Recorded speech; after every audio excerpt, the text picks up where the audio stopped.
Hello everyone, good morning. কেমন আছেন সবাই? আশা করি সবাই খুব ভালো আছেন, আর আমরাও ভালো আছি। আমার আরও একটি নতুন ব্লগে আপনাদের সবাইকে স্বাগত জানাই।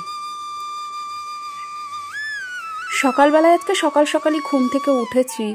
যে সময় ঘুম থেকে উঠি আরও আধ ঘন্টা আগেই ঘুমটা ভেঙে গেছে, তাই শুয়ে না থেকে মনে করলাম যে উঠে পড়ি।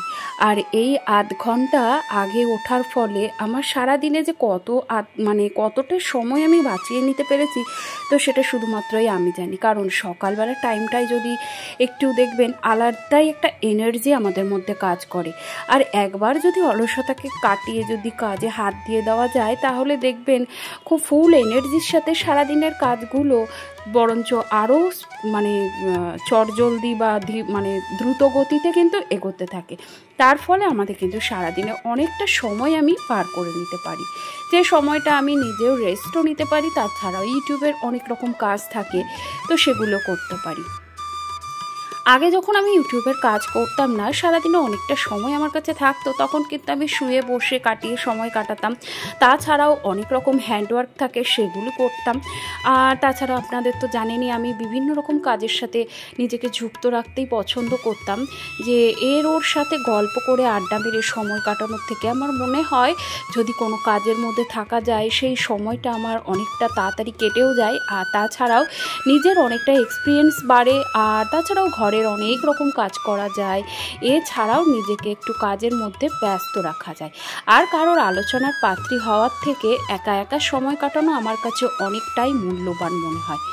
একটা সময় ছিল যখন ছোটোবেলায় আমি একটু ওর সাথে গল্প করতে, খেলাধুলো করতে ভালোবাসতাম, যেটা আমি অনেকটা আগেকার কথা বলছি, যখন আমি ওই মোটামুটি 6-7-এ পড়ি এরকম।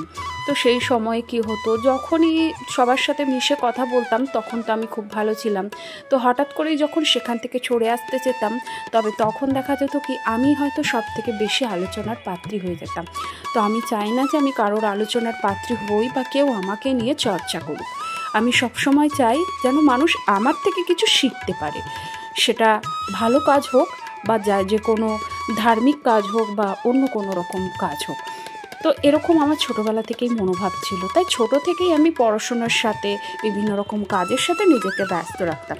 তো সেই অভ্যাসটাই যত বড় হয়ে গেছি, তত সাথে সাথে আমার সাথেও সেই অভ্যাসটা কিন্তু আমার সাথে থেকেই গেছে। তো এই অভ্যাসটা কোনো ক্রমে আমার মেয়ের মধ্যেও রয়েছে। তো সেই অভ্যাসটাকে আমি রাখারই চেষ্টা করি। এটা নষ্ট হয়ে গেলে কিন্তু অনেকটা সময় আমাদের নষ্ট হয়ে যায় ফালতু কাজে। তো যাই হোক, এইভাবেই তো নিজেকে সবসময় অ্যাক্টিভ রাখি, মোটিভেট রাখি বিভিন্ন কাজের মাধ্যমে, বিভিন্ন কিছুর মাধ্যম দিয়ে, যাতে করে আমি এখন আমার সাংসারিক দিক দিয়ে উন্নতি পাই আর আমার মেয়েকেও পড়াশোনার দিক দিয়ে উন্নতি করতে পারি সেই দিক দিয়ে। তো যাই হোক, সকালবেলায় বাসি কাজকর্ম সেরে ফ্রেশ হয়ে ওপরে জামা কাপড়গুলো মেলে দিয়ে এসেছি, আর সেই সাথে নিজেও একটু হাঁটাহাঁটি করেছি। সকালবেলায় কিছুক্ষণ নিজের জন্য সময় রাখাটা বেশ ভালো মনে হয় আমার কাছে, তাই আমি সেটা করি এবং আপনাদেরকেও সাজেস্ট করব নিজের জন্য অন্তত পক্ষে 15 থেকে 20 মিনিট সময় রাখবেন। তাহলে দেখবেন সারাদিনে নিজেকে আরও বেশি অ্যাক্টিভ রাখতে পারেন। সংসারের কাজগুলোর তো কোনো পরিবর্তন হয় না, সেগুলি কিন্তু একই রকম থাকে। আরও বরঞ্চ তার সাথে অন্যান্য অনেক রকম কাজ কিন্তু আমাদের সাথে জড়ো হয়ে যায়। তাতে হয়তো অনেকের মনে হয় যে সংসারের কাজ এমন কি, এটা সারাদিনের কাজের মধ্যে কি এমন কাজ, কিন্তু যারা করে তারাই কিন্তু বোঝে যে এই কাজের কতটা মূল্য থাকে, তাই না? তো এটা সবাইকে বলে বোঝানো যাবে না।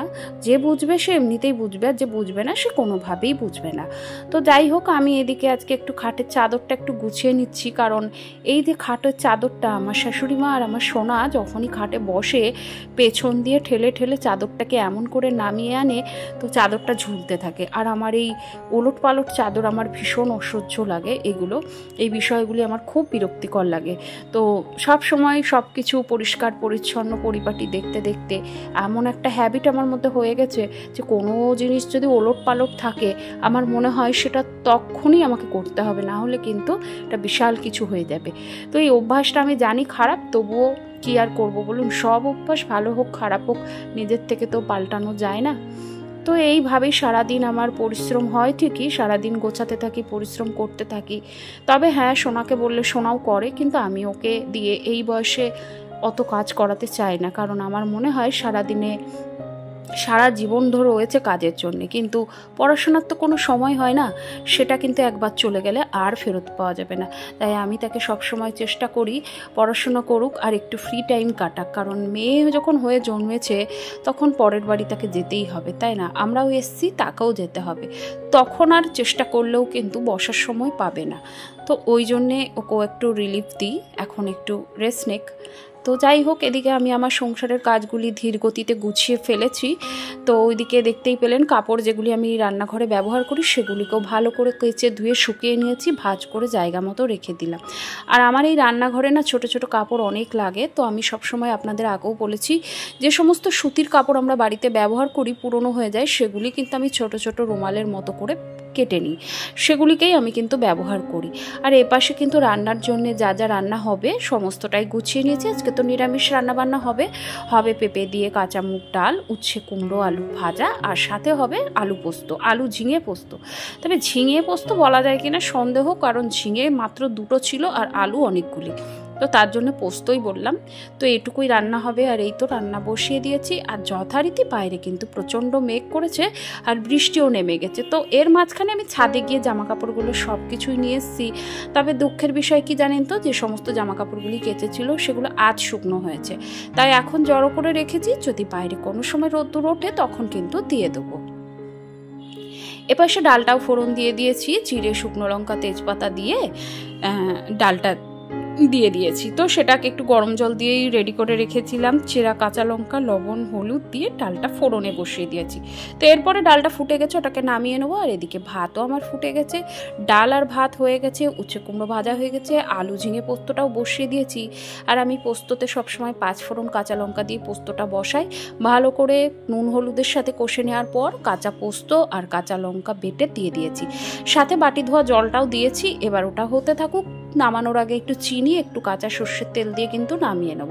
আর এই যে আমাদের বাড়ির অতিথি সব চলে এসছে, তো তাদেরকে বেশ কিছু কলা ছিল সেটা দিয়েছি। আর চলুন রান্না কি করেছি যদিও বলেছি, আরও একবার দেখিয়ে দিই। তো এই হলো আমার রান্নাবান্না। তো রান্নাবান্না হয়ে গেছে, এরপরে রান্নাঘরে তো জানেনই রান্না করতে বেশিক্ষণ সময় লাগে না, আমরা যদিও বলি তবে বেশ অনেকক্ষণই সময় লাগে। আর এরপরে রান্নাঘরের আরও অনেক রকম কাজ থাকে, সেগুলিকে আমার করতে হয়। আমার সারাদিনে এমন কোনো দিন থাকে না যে রান্না করতে হয় না, প্রতিদিনই রান্না করতে হয়। তবে যেদিন রান্না করতে হয় না সেদিন কিন্তু আমি দিনটাকে খুবই উপভোগ করি, কারণ রান্নাঘরে আমার অনেকটা সময় কেটে যায়। তো এরপরে এই যে রান্নাঘর পরিষ্কার পরিচ্ছন্নের পালা, আমি যখনই রান্না করি আপনারা তো জানেনই আমি রান্নাঘরটাকে ক্লিন করে তারপরে কিন্তু সেখান থেকে যাই, তাতে করে পরবর্তী সময়ে রান্নার সময় একটা ফ্রেশ কিচেন আমি পেয়ে যাই। তো যাই হোক, আজকের ভিডিওটি আপনাদের কেমন লাগলো অবশ্যই কিন্তু একটি কমেন্টের মাধ্যমে জানাতে ভুলবেন না। যদি কোথাও ভালো লেগে গিয়ে থাকে প্লিজ একটি লাইক করে দেবেন। আর আপনি যদি আমার চ্যানেলে নতুন হয়ে থাকেন চাইলে চ্যানেলটিকে সাবস্ক্রাইবও করে রাখতে পারেন, আবার আপনি আমার চ্যানেলটাকে হাইপও করে রাখতে পারেন। তাহলে চলুন আজকের ভিডিওটি আমি এখানেই শেষ করব, আর আবারও দেখা হবে নতুন কোনো ভিডিওর সাথে। আর এরপরে বাড়ির সকলকে খেতে দিয়ে স্নান করব, খেতে দেবো, এটুকুই কাজ। তারপরে কিন্তু আবার রেস্ট নিয়ে যথারীতি প্রতিদিনের মতো পরবর্তী কাজগুলিতে হাত দেবো। তাহলে যাই হোক, চলুন এখন গ্যাসটাকে সুন্দর করে মুছে নিচ্ছি, কারণ রান্নার পরে নিরামিষ রান্নাই করি আর আমিষ রান্নাই করি, তেল চিটচিটে তো হবেই। আর প্রতিদিন যদি একটু একটু করে মেনটেন করা যায় তাহলে কিন্তু রান্নাঘর ডিপ ক্লিনিংয়ের পরিস্থিতি আসেই না। তো আমি এটাকে রেগুলারই মেনটেন করার চেষ্টা করি। তো যাই হোক, চলুন আজকের মতো আসি। সবাই খুব ভালো থাকবেন, সুস্থ থাকবেন, আবারও দেখা হবে।